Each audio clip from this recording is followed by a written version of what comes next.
I mean, I was amazed. A couple of stories over the weekend. Basically, Ofsted inspectors are citing things like the lack of gender identity teaching as a contributing factor when they're downgrading primary schools. So in an Ofsted report about whether kids are learning to read and write and are safe from bullying and things like that, they're actually saying that we should have, gender identity lessons as a crucial part of that. And the NHS review commissioned by the Health Secretary Sajid Javid, it's claimed, was hijacked by wokery at the expense of a focus on patients. So yet again, there was an expectation that hospitals had to be focused on diversity and inclusion and all of these things, personal pronouns on badges, rather than keeping patients alive.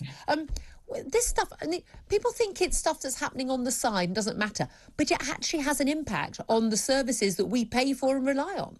Absolutely. And on that second report you just mentioned about the NHS review, we actually found that it mentions the words equality, diversity and inclusion more than the word patients. You're kidding me.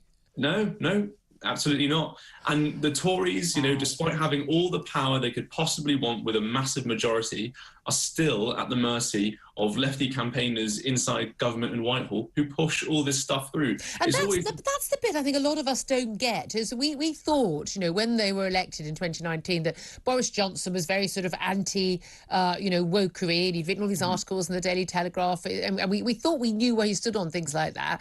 And we thought, it was a Conservative government that wouldn't sort of give in to a lot of this madness. And we've effectively elected the far left in terms of a lot of the policies. And again, Stonewall basically deciding, virtually everything in the civil service. And this does it does have an impact. If you're more concerned about whether, kids are learning about gender identity or you've got inclusion, whatever the hell that means, rather than worrying about patients being alive at the end of the day, you are not doing your job properly. Well, I think the key word there that I can pick out is the term elected. Well, no one elected Stonewall.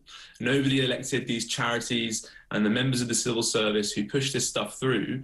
And either the Conservatives are ignorant of this or they're aware but willfully negligent. Yeah. But there is a whole host of legal structures that mean that wokery has to happen. We have laws like the Equality Act and the Public Sector Equality Duty that mean that you have to have an obsession with equality. Well, this is different from not being discriminatory.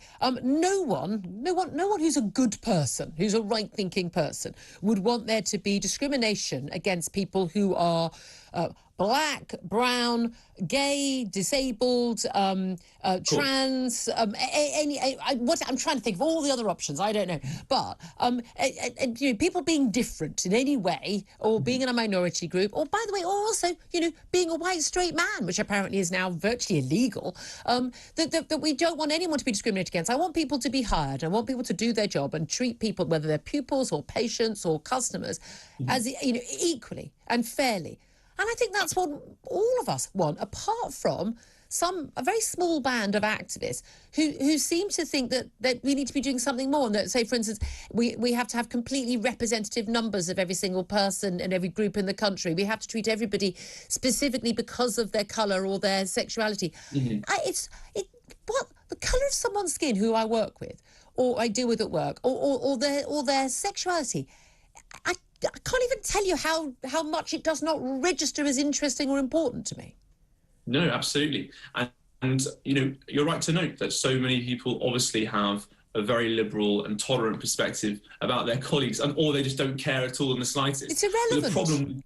The problem with the equalities industry is that it goes so far. It has to justify its own existence. So it takes on that original point and then goes, well, we need to legislate further to justify a prevention of people being nasty to their colleagues or to people in the public sector. And so then you get the Economic and Social Research Council spending £4.6 million on a diversity caucus. That's a story which is going right under the radar. But so many of these places They enjoy huge amounts of government funding, our money, to push through wokery. And the government, after 12 years, have done nothing to get rid of it. Yeah, absolutely. Also, can I just ask you about this extraordinary scenes, on Sunday, as feminists and arguing for women's rights were forced to barricade themselves inside a Bristol pub after trans rights activists, basically a bunch of black balaclava-wearing men, basically arrived, incredibly aggressive. I mean, they were really abusive, threatening and aggressive, held back by the police, but the police didn't arrest them. I mean, it was just absolutely outrageous.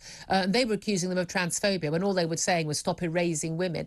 And police barely did anything. Absolutely extraordinary. What did you make of those scenes? Well, I mean, thankfully nowadays there's not much mask wearing going on around Britain. So whenever I encounter someone who is wearing a balaclava or a mask, I can pretty much guarantee right away they're about to do something criminal, evil or violent. And I think we saw all three on Sunday. I mean, these people are about as, authoritarian and ghastly as it comes. It was really, really shocking scenes. And again, I do wonder if it was a minority group that were being shouted and abused by men wearing balaclavas. I mean, since when is that normal behaviour, by the way, in the street? Do you think the police would have stood by? But no, it's okay. It's okay to be abusive of women like that. That's what's extraordinary. Really good to talk to you, Charlie Peters. Thank you very much indeed for joining us.